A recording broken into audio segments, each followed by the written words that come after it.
Bricc Baby for the AK-47, according to Whack 100. When it came to pick up Bricc Baby for the AK-47, Whack believes that Bricc Baby struck a deal with the feds. He believes that Bricc Baby got picked up by the feds for the AK-47. There's no paperwork on it. Bricc Baby don't have a court date for the feds because Bricc Baby is cooperating against Lil Durk. So when you hear him push that point so hard, understand that's where he's getting to. In New Jersey on that Sue Surf situation sealed, so I think him and Big E was working together on that one. Ooh, because they said, hold on. Bricc got down. Everything we've been saying is benign is real.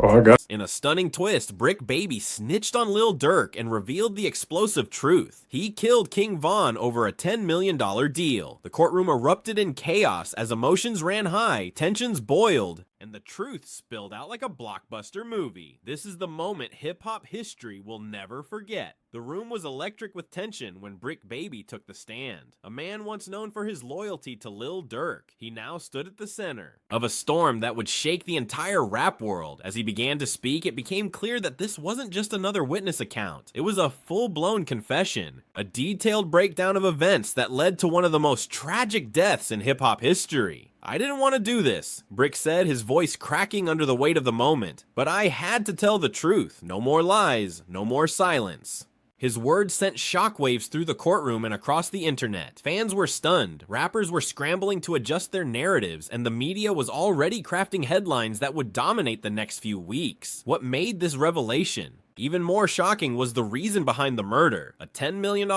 deal gone wrong. Lil Durk, the Chicago-born rapper who has spent years building an empire with hits like 3D and Laugh Now Cry Later, suddenly found himself at the center of a murder trial that could define his legacy. For months, speculation had been swirling about his involvement in King Von's death. But now, thanks to Bricc Baby's testimony, the truth was finally coming to light, and it was far more complicated than anyone had imagined. King Von, born Davon Bennett, was not just any artist. He was a rising star with a voice full of charisma, a style that blended Southern flow with Midwest grit, and a story that resonated with millions. His death in November 2022 sent shockwaves through the music industry, sparking debates, conspiracy theories, and endless speculation. Now, with Bricc Baby stepping forward and revealing the details of the $10 million deal that led to bloodshed, the case was taking a dramatic turn as Bricc continued his— We all thought that was a bad deal. Okay. And it wasn't until February of 2023 that Bricc Baby goes on the internet and says, I guess they can't say OTF didn't slide for King Von anymore. March, the feds come to Bricc Baby's house. I'm screaming, Bricc Baby just got picked up by the feds. What's happening? When your court date? We're under the presumption that it's an AK-47 case. But what really happened was they came there to get his cell phone. Bricc Baby called 600. He said, the feds been on me since March. We think it's an AK-47 case, right? He wakes up this morning in a panic. He goes on there and starts running his mouth. If you go in there and look at that report,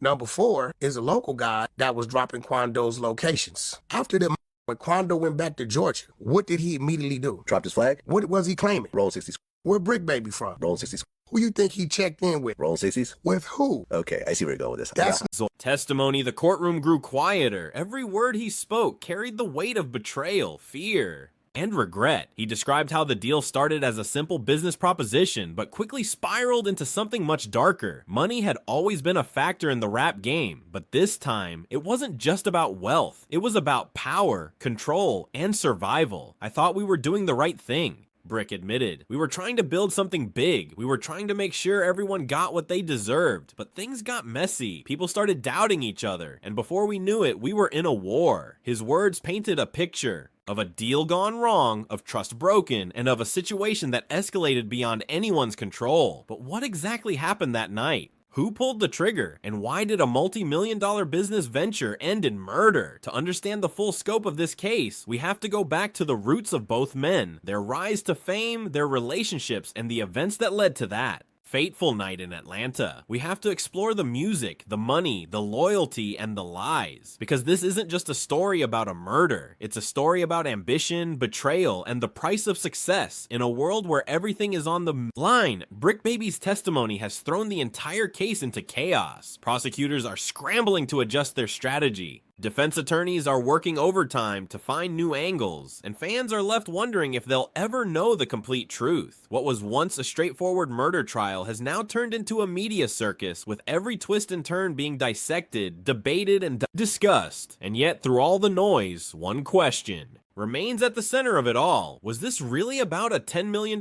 deal, or was there something else at play? As the trial continues, we're witnessing a battle not just in the courtroom, but in the public eye. Every word Bricc says is scrutinized. Every move he makes is analyzed. And with each passing day, the lines between fact and fiction blur further. But one thing is certain, this case is far from over, and the fallout will be felt for years to come. Was made before the murder happened. I don't personally believe it's possible for a lyric so obviously describing the circumstances of what exactly happened after the murder. To me, it just cannot be possible. I don't care that you've got a screenshot of, like, I just don't care that you've got a screenshot of some metadata a few months before to say, oh, well, a song, a file was created before the murder happened, so it can't, like, bro, you could have jumped back in the studio and edited that bar to be like, yo, let me just throw an extra bar on this before we drop this song so I can really just, like, mock the victim of the murder. Like, can we just change that? Like, that just doesn't mean anything to me, right?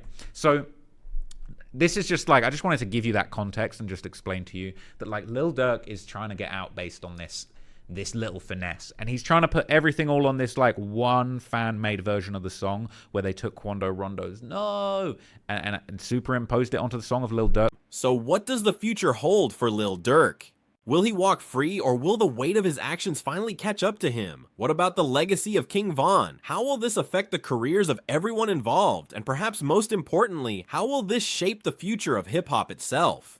These are the questions that need to be answered, and as the drama unfolds, one thing is clear. This is a story that won't be forgotten anytime soon. The moment Bricc Baby took the stand, it was clear that the trial was entering uncharted territory. For months, the focus had been on whether Lil Durk had directly fired the shots that killed King Von. New set? Now, with Bricc stepping forward and admitting that the murder was connected to a failed $10 million business deal, the narrative shifted entirely. It wasn't just about gang rivalries or personal feuds. It was about money, power, and the cutthroat nature of the music industry. I didn't want to get involved in this, Bricc said during his testimony. I was just trying to help. I thought we were all on the same page. But then things changed. People started acting differently, and I saw it coming, but I didn't know how to stop it. His words hinted at a deeper issue, one that many in the rap world have long suspected but rarely spoken about openly. Behind the flashy cars, the designer clothes, and the chart-topping songs lies a brutal reality. The business side of hip-hop is just as dangerous as the streets it came from. Deals are made in boardrooms and back alleys alike. And when trust is broken, the consequences can be deadly. The $10 million deal in question reportedly involved multiple parties, including members of both Lil Durk's and King Von's crews. At first glance, it seemed like a win-win situation, a collaboration that could bring together two powerful forces in the industry. But as the details began to emerge, it became clear that the deal was anything but simple. According to Bricc, the original plan was to create a joint venture that would include real estate investments, brand partnerships, and exclusive merch drops. The goal was to build a financial empire that could sustain both artists for years. On August 18, 2022, OTF members, and this is according to the feds, this is not me talking, this is the actual paperwork you and I went through the fine-tooth comb. OTF members learned that Quando Rondo was staying in a hotel in LA from a longtime OTF affiliate, co-conspirator 4. Yeah. Okay. So, after they learned about this, the following men took a one-way flight from Chicago to San Diego. OTF Didi, OTF Boogie, Flocka, and Brown Eyes. Years to come, but as negotiations progressed, tensions began to rise. Disagreements over profit splits, creative control, and personal egos turned what should have been a partnership into a battleground. I tried to keep things calm, Bricc admitted. I told them to talk it out, to work through their differences, but no one wanted to listen. They were too focused on what they thought was owed to them. That refusal to compromise ultimately led to a confrontation in late 2022, which ended in tragedy. While the exact sequence of events is still being investigated, Brick's testimony suggests that the atmosphere was charged with anger and paranoia. Rumors of betrayal and double-crossing spread quickly, and in a world where reputation is everything, those rumors can be just as dangerous as bullets. What followed was a chaotic scene in a parking lot in Atlanta, where King Von was fatally shot. Multiple witnesses have given conflicting accounts of what happened, but Brick's version adds a new layer of complexity to the case. If the murder was truly tied to a business dispute, then it raises serious questions about the role of money in hip-hop culture and how far people are willing to go to protect their interests. Money can make you blind, Brick said during his hearing. You start thinking you're untouchable. You start making decisions based on greed instead of love. And when that happens, you lose sight of everything else. His words struck a chord with many in the courtroom, especially considering the emotional impact King Von's death had on his family, friends, and fans. The rapper's younger brother Dreezy, who is also a musician, has been vocal about his grief and anger since the shooting. Now, with the person responsible finally speaking out, the pressure is on to ensure justice is served, not just legally, but emotionally and spiritually. But what exactly happened that night in November 2022? According to Bricc, the situation escalated after a failed business meeting involving multiple parties. The details are still unclear, but what we do know is that tensions were high, tempers were short, and a confrontation turned fatal. The exact cause of the conflict is still under investigation. Alright, so it looks like we've got Lil Durk and his legal team trying their hardest to get Lil Durk out of jail. Yesterday, they filed a motion to dismiss the superseding indictment against Lil Durk because they believe that the prosecution team presented evidence to the grand jury that was not rooted in fact. Specifically, they are claiming that part of the evidence the prosecution team provided to the grand jury regarding a song that he did with Babyface Ray called Wonderful World and Jackie Boy, and the version of this song that they presented to the grand jury to get that superseding indictment had a clip of Quando Rondo yelling out no after his cousin Lul Pabb was shot in LA.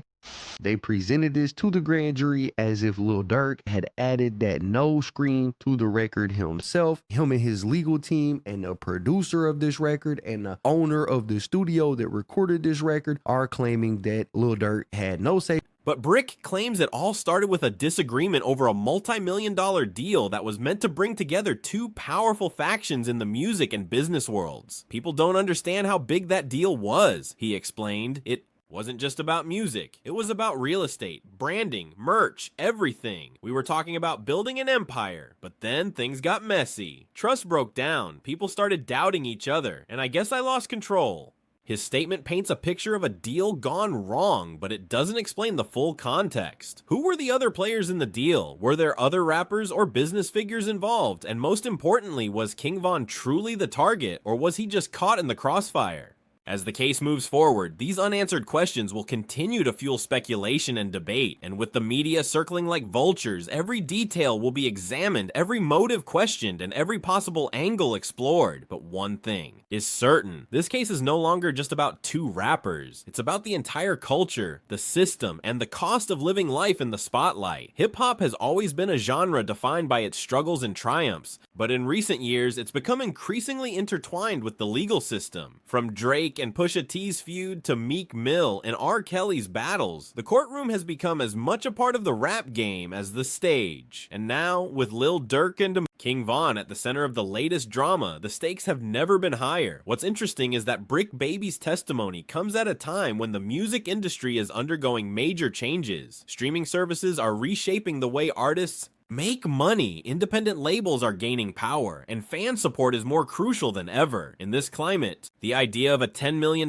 deal seems almost surreal. But for someone like Lil Durk, who has spent years climbing the ladder and building a brand, it's not just a number, it's a symbol of everything he's worked for. I've been fighting for this since I was a kid, Bricc said during the hearing. I wanted to be successful. I wanted to provide for my family. I wanted to prove that I could make it out of the street. Line that said, I don't even got to pay an N-word to do nothing. I got killers, all my friends. And I'm like, yo, why is this on the album? And I guess academics, told me that song had already been released before. So at that point, this was probably before, well, it is before he got arrested. Right. So at that point, it's like, well, whatever, it's already out there.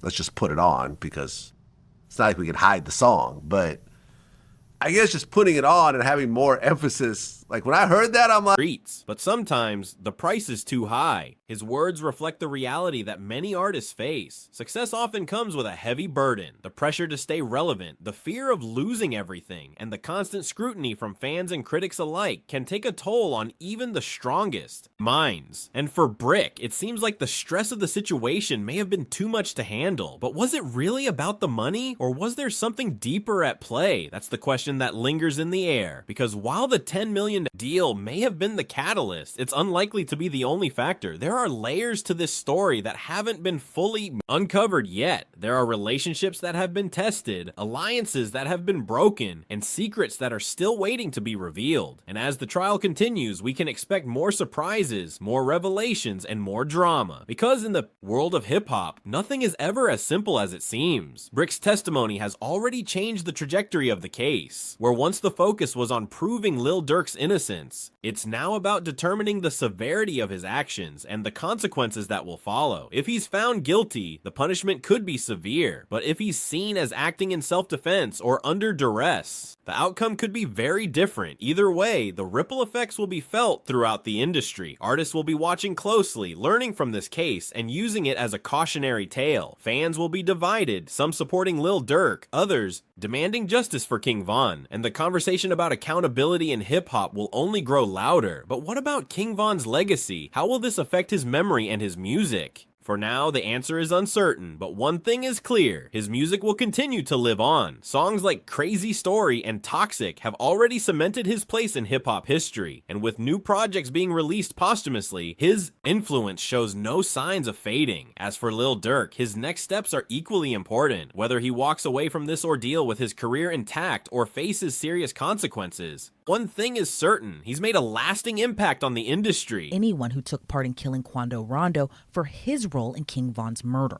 That all came to a head nearly 2 years later on August 18th of 2022, when Banks, his alleged co-conspirators, and co-defendants tracked down Quando Rondo to Los Angeles. The indictment names Banks' co-defendants as Kevon London Grant, DeAndre Dontrell Wilson, Keith Jones, David Bryan Lindsay, and Asa Houston. Prosecutors say on August 18th of 2022, after the men learned where Quando Rondo was in LA, at the direction. And whether people love him or hate him, they can't deny the effect he's had on hip-hop. In the end, this case is more than just a murder trial. It's a reflection of the world we live in, where money, power, and reputation can collide in the most tragic ways. It's a reminder that even the most successful people can fall victim to their own ambitions. And it's a testament to the resilience of hip-hop, which has always found a way to turn tragedy into triumph. So as we watch this story unfold, let's remember one thing: the truth is out there, but it's not always easy to find. And in a world where perception is everything, the hardest part might not be finding the facts. It might be figuring out which ones matter most. If you enjoyed this deep dive into one of the most shocking moments in hip-hop history, make sure to subscribe to my YouTube channel for more exclusive content like this. Stay tuned for the next episode, where we'll break down the legal implications of Bricc Baby's testimony and what it means for the future of the case. Don't miss out. Hit that subscribe button and ring the bell so you never miss an update. The question of whether Lil Durk had a financial incentive to eliminate King Von has become one of the most hotly debated topics in hip-hop and legal circles alike. Bricc Baby's testimony, which painted a picture of a $10 million deal gone wrong, has fueled speculation that money played a central role in the events leading up to King Von's death. While no direct evidence has been presented linking Durk to the murder with certainty, the implications of such a large sum being at stake cannot be ignored. In the world of rap, where wealth and influence often go hand in hand, financial disputes can quickly escalate into violent confrontations. For someone like Lil Durk, who has built his empire through strategic partnerships, brand deals, and real estate investments, the idea of losing control over a multi-million-dollar opportunity could be more than just a business setback. It could be a personal affront. And when pride and profit are on the line, emotions run high, tempers flare, and decisions are made in the heat of the moment. I don't think it was just about the money. Bricc This was a fan edit that was presented to the grand jury, essentially saying the evidence that was used to get this superseding indictment was tainted, and because of that, we want it dismissed. Now, there were actually multiple different documents filed with this. Y'all know that I have a copy of all of them. I'll put links in the description to these in case y'all want to read them. But with all of that said and the situation laid out, let's go ahead and jump into the paperwork. So we got this right here. This is the motion to dismiss the superseding indictment based on false or misleading grand jury evidence. It says defendant Durk Banks, that's Lil Durk, through his counsel of record, moves the court to dismiss the superseding indictment against him in this matter. In the alternative, he moves to compel disclosure of the grand jury minutes and evidence the government presented to the grand jury. So he wants to know what the prosecution told the grand jury while they played this clip for him that made the grand jury want to indict Lil Durk. It says this motion is based on the attached memorandum of points and authorities. explained during his testimony, but I also know that money can make people do crazy things. You start talking about millions of dollars and suddenly everything else fades away. People forget about loyalty, about respect. They just want what they think is theirs. This perspective raises an important point. While financial gain may not have been the sole motivator, it certainly contributed to the tension that led to the fatal confrontation. Chicago's drill scene, where rivalries are as much about reputation as they are about territory. A failed deal or a broken promise can be seen as a personal slight, and when those slights are compounded by money, the consequences can be deadly. Lil Durk's response to these accusations has been largely muted. He hasn't spoken publicly since his initial confession in court, and his representatives have remained tight-lipped about the details of the case. But his silence speaks volumes. In a culture where loyalty is often tested and proven through action, not words, the fact that he hasn't denied the allegations, nor provided any substantial defense, has only added fuel to the fire. I've known Durk for years, said one industry insider who asked to remain anonymous. He's always been smart, always stayed out of trouble. But this is different. If there was money involved, then it wasn't just a street beef, it was business gone bad, and that changes everything. What makes this case so unique is that it blurs the lines between personal conflict and professional ambition. In many ways, it's a reflection of the modern rap game, where artists are not just entertainers, but entrepreneurs, investors, and leaders of their own empires. The pressure to succeed, to maintain power, and to protect one's interests can create a volatile environment where trust is fragile and betrayal is common. And in that environment, the idea of eliminating a threat, not necessarily through violence, but through manipulation, sabotage, or even assassination becomes a possibility. Whether or not Lil Durk intended for it to come to bloodshed remains to be seen. But the fact that he was involved in a deal worth tens of millions of dollars with King Von cannot the defendants under the bus, because he's saying that Lil Durk can't have it. You got those guys, but my guy's innocent. You know, hey, it's a dirty game, man. We already seen this with O Block. They lawyers. When it comes to the end, man, they get to throwing people out the way. But Lil Durk, what Lil Durk is trying to do is Lil Durk is trying to he definitely separating himself on this shit, and he trying to get the information that the feds got. That's what Lil Durk really trying to do.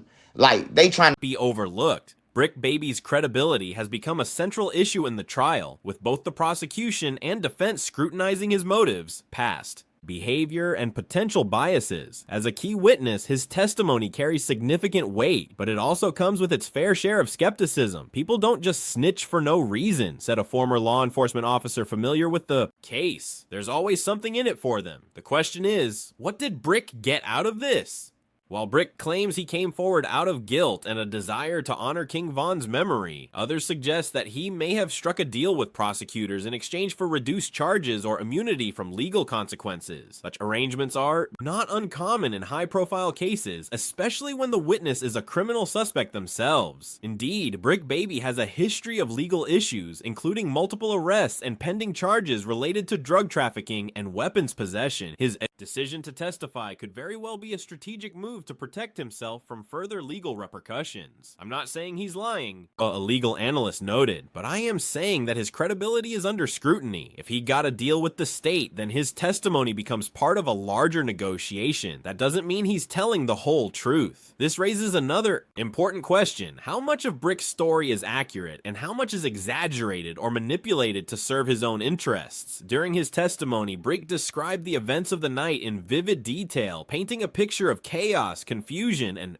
tragedy, but some experts argue that his account lacks consistency, particularly when it comes to the timeline of events and the exact nature of the dispute. I watched him testify, said one legal expert, and I saw moments where he hesitated, where he corrected himself, where he seemed unsure. That doesn't mean he's lying, but it does mean that his story needs to be taken with a grain of salt. Furthermore, Brick's relationship with both Lil Durk and King Von adds another layer of complexity to his credibility. As a close associate of Durk, he may have been influenced by the rapper's actions and decisions. Clips, specifically these fan edits that weren't made by anyone on Durk's team, or Durk himself, obviously. That's crazy. Such an error requires dismissal of the indictment under the following circumstances. First, where the grand jury returned an indictment based on the government's knowing presentation of a falsehood, citing United States v. Kennedy, a few other sites of cases. The court has the power to dismiss an indictment that the grand jury returned based on information the government knew at the time to be later learned to have been false. Mr. Banks does not take lightly the request that he's making of this court. Dismissal is in all cases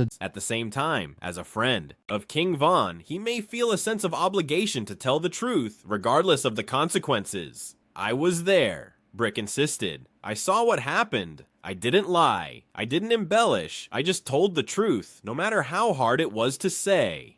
But in a courtroom setting, truth is rarely absolute. It's shaped by perception, memory, and interpretation. And when the stakes are as high as they are in this case, every word carries weight. The accusation that Lil Durk had a financial motive to eliminate King Von has sent shockwaves through Chicago's drill community, shattering long-standing loyalty codes and exposing deep fractures within the culture. For years, Chicago drill has been defined by its raw energy, its unapologetic storytelling, and its unwavering commitment to family and crew. Rappers like Chief Keef, G Herbo, and Lil Durk have built their careers on the foundation of loyalty, trust, and mutual respect. But now, with the revelation that a multi-million-dollar deal may have been at the center of King Von's murder, the entire code of conduct is being called into question. It's a punch to the gut, said one Chicago-based rapper who asked to remain anonymous. We've always said that we look out for each other, that we support our own. But if you're willing to kill over money, then what's next? What happens when someone wants your spot, your brand, your fans? King Von in particular was known for his strong ties to the drill scene. He was a product of the South Side, a voice for the streets, and a brother to many in the community. His death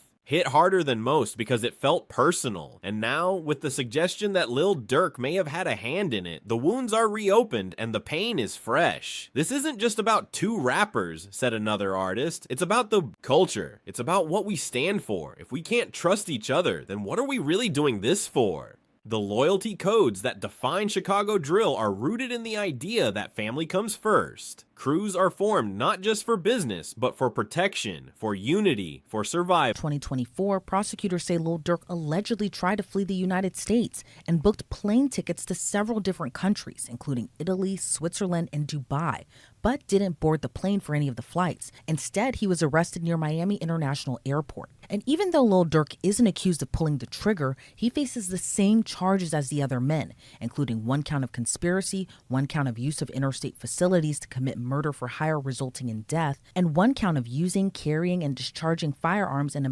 When those bonds are broken, the consequences are severe. And in this case, the breaking of those bonds has led to one of the most tragic chapters in the genre's history. I knew King Von, said a local producer. We worked together on projects. We respected each other. And now I hear he was killed over a deal? That's not how we roll. That's not how we do business. The reaction from the community has been mixed. Some are calling for peace, for healing, for understanding. Others are demanding justice, for answers, for accountability. But all of them are struggling to reconcile the image of Lil Durk as a loyal leader with the possibility that he may have betrayed his own. I don't want to believe it, said one fan. Durk's been a legend for years. He's brought so much to the culture. But if it's true, then it's a dark day for Chicago. The truth is, no one wants to see a member of their crew turn against them. No one wants to believe that money can outweigh loyalty. But in the world of rap, where fame and fortune are often the ultimate goal, the line between loyalty and ambition can blur. And now, with the revelation of a $10 million deal, that line has been crossed in the worst possible way. Lil Durk's courtroom reaction has been one of the most closely watched aspects of the trial, offering insight into his psychological state and the emotional toll of the proceedings. From the moment he took the stand, it was clear that the weight of the situation was bearing down on him. His body language, facial expressions, and tone of voice all pointed to a man grappling with immense stress, regret, and uncertainty. At times, he appeared stoic, composed, and focused. Other times, he looked overwhelmed, almost as if he couldn't bear to hear the words being spoken. When Bricc Baby testified about the events of that fateful night, Durk's eyes never left the floor. He didn't react outwardly, but the tension in the room was palpable. He looked like he was trying to hold it together, said one observer, like he didn't want to break down again, like he didn't want to show weakness. Durk's silence in the face of the accusations has sparked speculation about his mental state. So I think the question should really be, will he survive the case instead of will he beat the case? Because what history is there of people beating a case like this and just flat out beating it? I don't know anybody. It's a sad thing to fucking think about, but this ain't a state case, and this is people flew to another state to murder somebody. Is he in denial? Is he in shock? Or is he simply waiting for the right moment to speak? Psychologists suggest that trauma and guilt can manifest in a variety of ways, and for someone like Durk, who has spent years building a public persona centered around strength and resilience, showing vulnerability may be difficult. He's used to being in control, said a clinical psychologist specializing in trauma. When he loses that control, when he's forced to relive a traumatic event in front of strangers, it can be devastating. It can cause anxiety, panic attacks, and even dissociation. Dissociation is a common coping mechanism for individuals dealing with intense stress or trauma. It involves mentally disconnecting from reality as a way to shield oneself from overwhelming emotions, and in Durk's case, it seems possible that he may be experiencing something similar. I don't think he's faking it, the psychologist continued. I think he's genuinely struggling. He's being forced to confront something he's tried to bury for a long time, and that kind of pressure can be unbearable. But perhaps the most telling moment came when Bricc Baby mentioned the $10 million deal. At that point, Durk's expression shifted slightly. There was a flicker of something, fear, anger, maybe even realization. It lasted only a second, but it was enough to catch the attention of everyone in the room. What did he see? One juror later asked. Did he finally understand what he'd done? Did he realize the cost of his actions? That question lingers in the air, unanswered, because while we may never fully understand what's going on inside Lil Durk's mind, we can see the effects of his choices reflected in his behavior. And as the trial continues, one thing is clear: the psychological battle is just as intense as the legal one. The legal consequences of Lil Durk's confession and the new developments in the case could be severe, depending on how the court interprets the evidence and testimonies. With Bricc Baby's testimony pointing directly to Durk's involvement in the fatal shooting, the prosecution is likely to push for the strongest possible charges. If Durk is found guilty of first-degree murder, he could face anywhere from 20 to 6. Which is, don't crash out, man. Don't do what I did. Don't get sucked into this. I would love to know, and it might be something that we get maybe after the trial's done. If Durk gets a, who knows? If Durk gets a not guilty verdict, I'm sure we're going to get a million interviews like Young Thug doing interviews right now. But if Durk gets the guilty verdict, are we going to get the jailhouse interview where he says, I screwed up. I wouldn't advise the next generation to slide for people. I wouldn't advise the next generation to take guys from my block that I knew were murdering people and put them in position, building them into my entire operation. It's so sad, but Durk's biggest mistake was putting Von on, and I'm sure it made him a lot of money. It got him the motion. It brought him back into this gangster rap world that he kind of fell out of when he was doing the whole singing, the Dej Loaf relationship.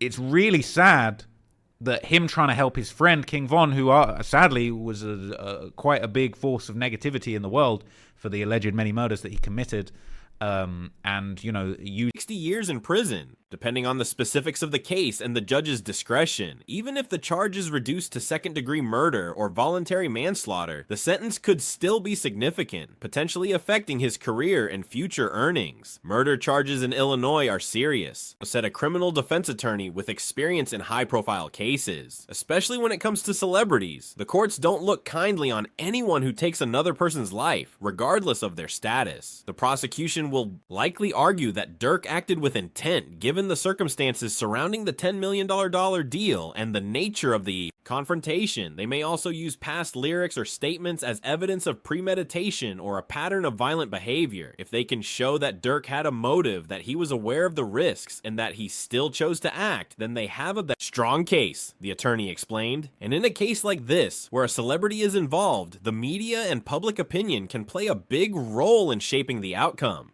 Defense attorneys, on the other hand, will likely focus on mitigating factors such as self-defense, provocation, or lack of intent. They may also challenge the credibility of Bricc Baby's testimony, arguing that his version of events is biased or incomplete. There's always room for reasonable doubt, the attorney added. Even in the most damning cases, there are always angles to explore. The key is to find weaknesses in the prosecution's argument and present an alternative narrative. One possible defense strategy is to argue that the confrontation was not premeditated, but rather a result of escalating tensions and poor communication. If they can show that Durk acted in the heat of the moment without prior intent to kill, then the charges could be significantly reduced. Another angle is to highlight the role of other individuals in the incident, suggesting that Durk was not the sole perpetrator or that he was acting under duress. This could lead to lesser charges or even acquittal, depending on how the evidence is interpreted. Regardless of the outcome, the legal battle ahead will be complex and highly publicized. The trial will not just be asked for privacy after leaving court, telling ABC, quote, "We will not be commenting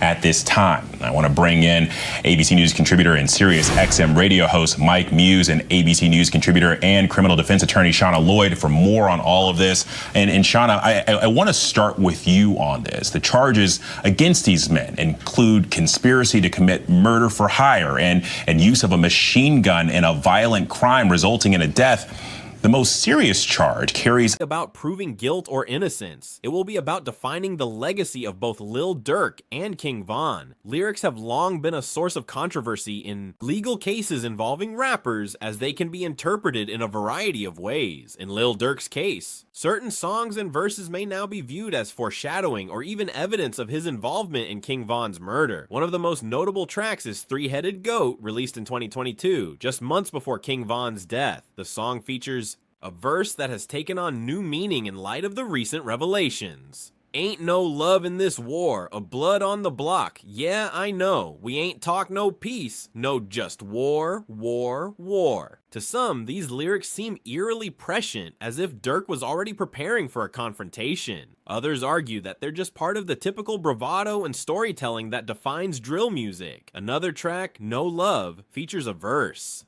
that has been interpreted as a warning or a declaration of dominance. You want war? I bring the storm. You want pain? I bring the pain. I don't care if you my friend. I don't care if you my kin. These lines, once seen as poetic exaggeration, now take on a darker tone in the context of the murder investigation. Of course, interpreting lyrics as evidence is a tricky proposition. Many rappers write about violence, revenge, and conflict as part of their artistic expression, and not all of it is meant to be taken literally. However, in a case like this, where the stakes are so high, even the most metaphorical lyrics can be scrutinized for hidden meanings. The problem with using lyrics as evidence is that it's subjective, said a legal expert. What one person sees as a threat, another might see as hyperbole. Courts have to be careful not to convict someone based on art alone. Still, the fact that Durk has written extensively about war, loyalty, and betrayal means that his words will continue to be analyzed for clues about his mindset at the time of the shooting. The reaction from King Von's family and inner circle has been one of grief, anger, and determination.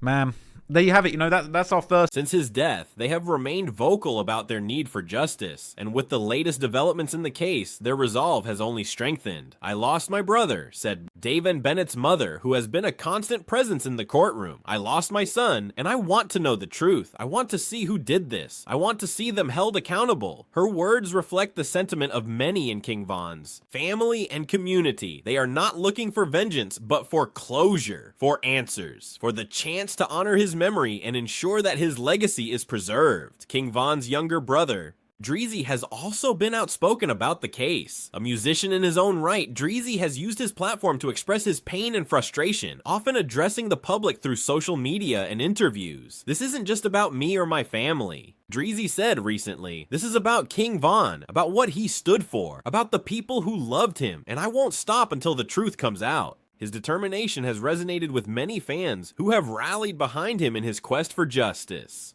Online communities have organized petitions, created hashtags, and shared messages of support, all in an effort to keep the conversation alive. Meanwhile, King Von's friends and associates have remained supportive, though some have expressed concern about the direction the case is taking. "We just want to remember him," said one close friend, "not just as a victim, but as a person, as a brother's, a legend." As the trial moves forward, the voices of King Von's loved ones will continue to play a crucial role. Their presence in the courtroom, their statements to the media, and their ongoing advocacy for justice will shape the narrative of the case, and ultimately, the legacy of King Von himself. If you enjoyed this deep dive into the legal, cultural, and psychological layers of the Lil Durk and King Von case, make sure to subscribe to my YouTube channel for more exclusive content like this. Stay tuned for the next episode, where we'll break down the final stages of the trial and what it could mean for the future of hip-hop. Don't miss out, hit that subscribe button and ring the bell so you never miss an update.